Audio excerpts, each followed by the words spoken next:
When I was younger, my grandpa and I would watch those medical mystery TV shows. You know, the ones with six-legged cows or skinless babies that still manage to live, weird allergies, genetic mutations, and even the somewhat comical, well, the doctor made a really big oops and left medical equipment inside of you and you've been living with it for 5+ years stories. They were educational and gross at the same time, something that I fed off of as a young teen. Grandpa would always joke around that he should be on those shows. I knew he wasn't serious. He hated drawing attention to his issue. I would occupy myself with what they would title an episode of his, and always came back to the blunt, retro movie title of The Man with Two Voices. Ever since any of my family can remember, Grandpa's had two voices.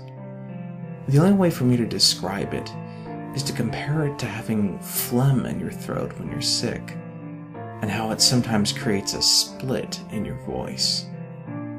There's your normal speaking voice that you can hear fine, but underneath it is like a deeper, growly echo. And then it'd be gone when you cleared your throat.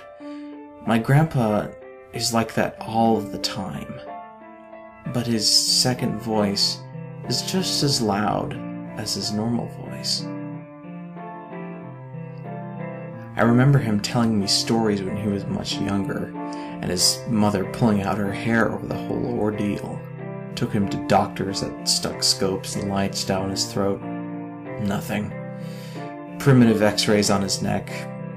Nothing. I used to ask Grandpa why he didn't go back to the doctor after that, especially now with all the new things they have in hospitals that he didn't have growing up. It was always the same answer. They can't tell me nothing new. We named his second voice Ed. My grandpa's name was Albert, usually Al, so it sounded like a TV show. Ed and Al. Al and Ed. When my grandpa died, it was tragic. Despite his vocal anomaly, he had tons of friends and people that loved him. Or, my skeptical mother would say, people that liked his circus act.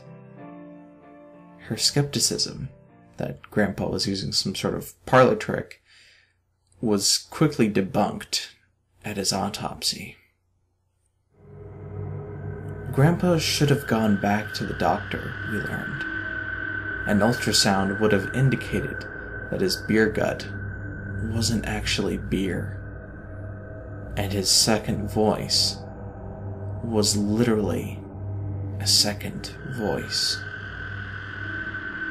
The small, curled-up body of his unknown twin was unearthed from his belly, connected to his esophagus below his collarbone. His childhood doctors did not detect it. It was made clear then that the hollow tube connecting the mouth of Grandpa's twin to his esophagus was the source of Grandpa's second voice. A voice that kept talking past Grandpa's death, according to the autopsist. Ed was still alive some days after that.